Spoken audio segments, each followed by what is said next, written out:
What do you think of Biden's memory? We went over that story earlier. We went over the press conference. Um, Frankly, I think it's a pretty innocent flub. Man has like a lifelong severe speech impediment. It's not surprising. He stumbles over his words when he's 80 years old. But like, I think the more interesting flub in that entire thing was when he said he was negotiating a hostage ceasefire deal and then tried to not say the word ceasefire. I thought that was more interesting. But when it comes to like memory issues, frankly I don't care. I don't care. We've literally had presidents that were mentally incompetent to hold the office. Um, Looking at you, Reagan, and it's fine. Okay, they'll like really. It's not a deciding factor for me at all. Their policy is what decides it for me.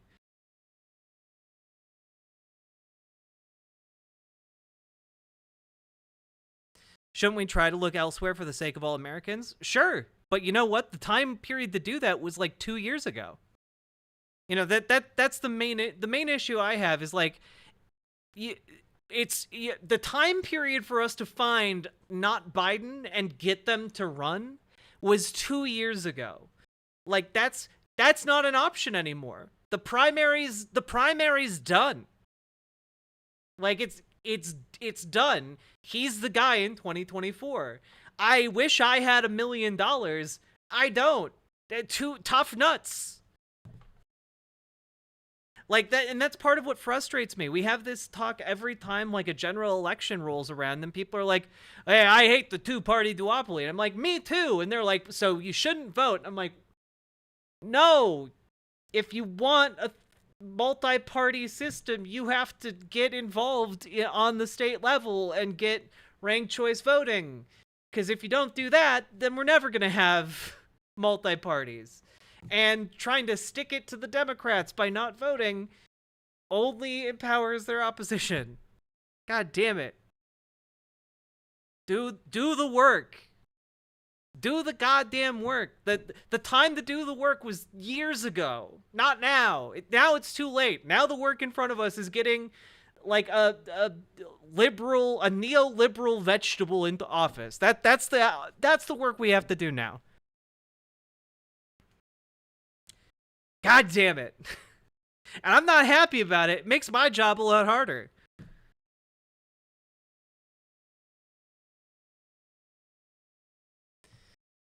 Yeah, like it's so hard. We go through this every 4 years. It's so hard to convince you people that you should go vote, and that like that should be the extent of your activism.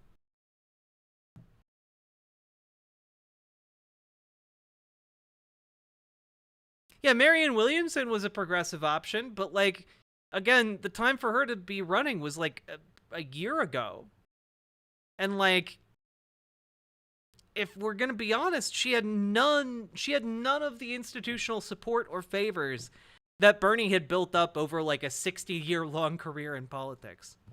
You know.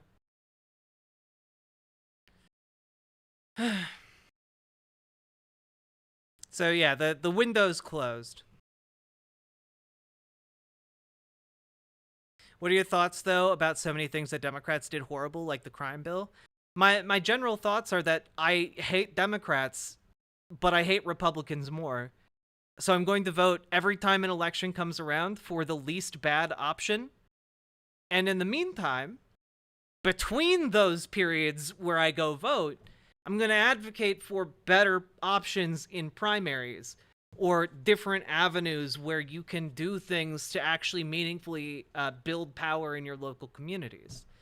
You know, like you have to do the work between the elections, you know? Otherwise, yeah, it's not surprising that Democrats are going to do horrible neoliberal shit.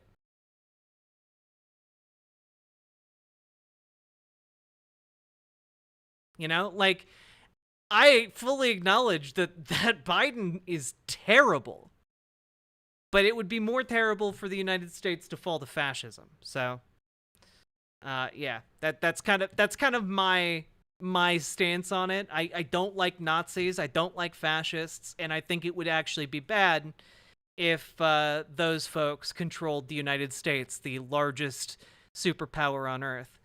So, I feel like that's a pretty encapsulated statement on my position. Yeah, T Smith, I do like the framing of you're voting for who you would rather be fighting against. And I would rather fight against Joe Biden, a weak old man, than than Donald Trump, also a weak old man, but also a fascist.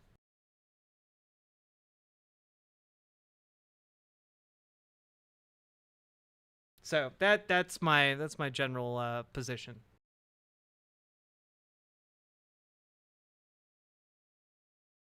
Okay.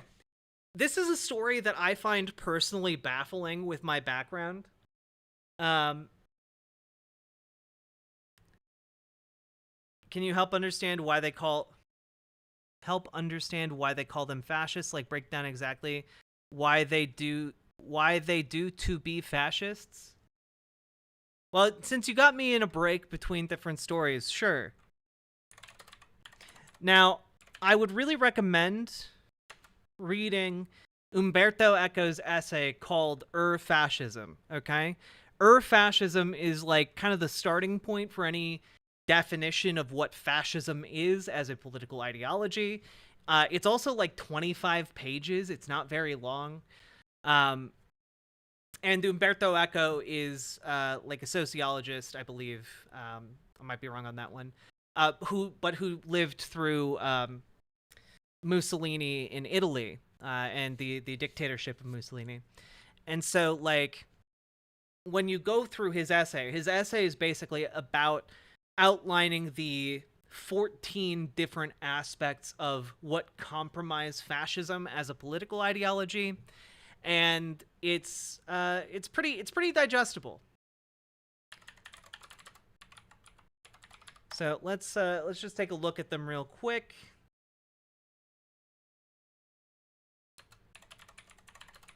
Umberto Eco, there we go. There you go. You got Umberto Eco here. Here they are all summed up. So you got a cult of tradition. You've got a rejection of modernism. You've got the cult of action for action's sake. You've got disagreement is treason. You've got fear of difference. You've got appeal to social frustration. You've got obsession with a plot. You got the rhetoric of your enemy is both strong and weak. You've got pacifism is trafficking with the enemy. You've got contempt for the weak. You've got everyone is educated to become a hero, basically creating like a personality cult that indoctrinates people to, kill themselves for the greater good or greater perceived good within this fascist society. You've got machismo and weaponry, the venerating of like, a toxically masculine ideal that is violent. You've got selective populism, and then you've got newspeak, which is essentially shortening, chopping up the language to make it so simplistic that it is incapable of conveying resistance against the greater whole. So, like, literally every single one of these points applies to the current mainstream GOP under Donald Trump. If there are any of them that confuse you, I'd be happy to talk about them at length. But, yeah.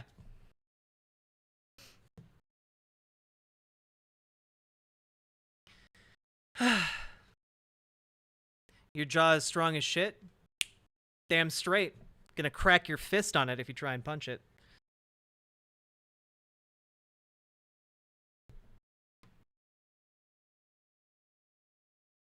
Man, we've been getting a lot of transphobes. It's wild. So, yeah, I hope that clears up why I call them fascists. They literally check off all of the boxes and definitions of fascism.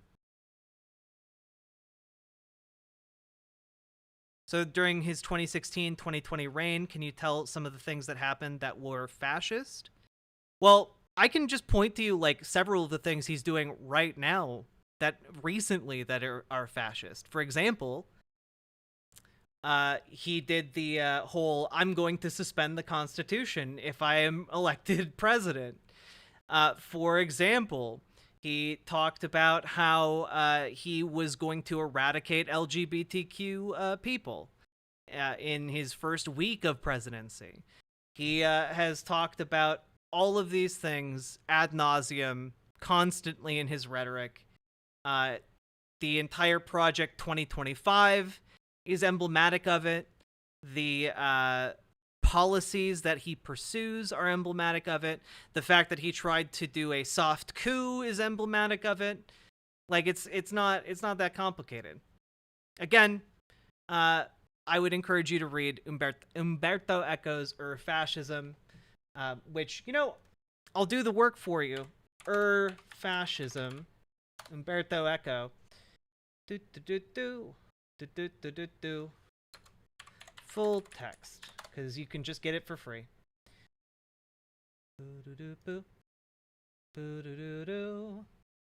you go. Here's the full text of Fascism. Just gonna copy and paste that, and y'all can read that at your leisure.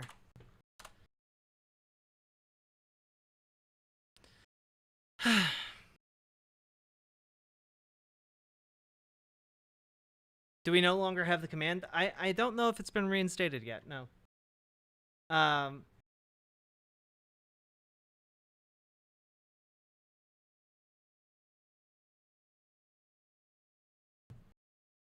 But yeah, no, like he is. I mean, we can just go through like the cult of tradition. Literally, the Project 1619, or not Project 1619, Project 1776. Was his effort to reform education, to venerate like the tradition of America. You've got the rejection of modernism. Literally every single Trump supporter does this. It's deeply, deeply embedded in the Republican ideology. Why has it gotten so that both sides just scream at each other? Well, largely that's a result of capitalism isolating and breaking apart people into separate demographics that can be marketed to more effectively. Frankly, if you want the answer, it's capitalism. It's capitalism targeting different media demographics and creating different media perceptions of reality.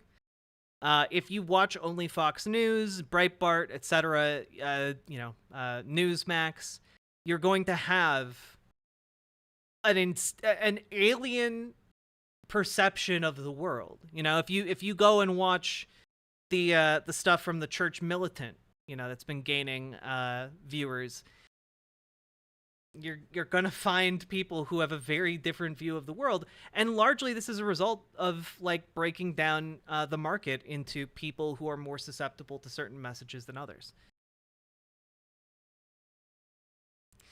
Why can't we just sit down and discuss each other's opposing views and come to a happy medium? Because frankly, there are some issues where you can't do that, right? Like, if I were to sit down and talk to a transphobe doesn't want me to have any civil liberties or rights to exist, right? Transphobes don't want that. Racists don't want black people to have any rights. So, like, there are certain issues where you can't actually, like, sit down and find a happy medium, because the happy medium is just, oh, you want some racism. You only want to give some civil liberties to black people, I think what we're running into here is analogous to, as some people in chat have pointed out, the paradox of tolerance, right?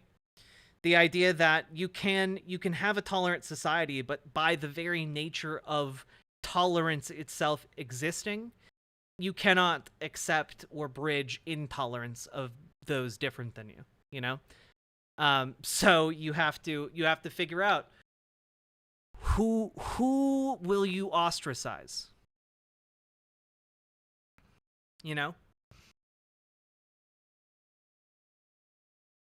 Who will you ostracize? And frankly, I think the answer is pretty clear that we should ostracize racists. We should ostracize transphobes. We should ostracize bigots, and I think that's good, actually.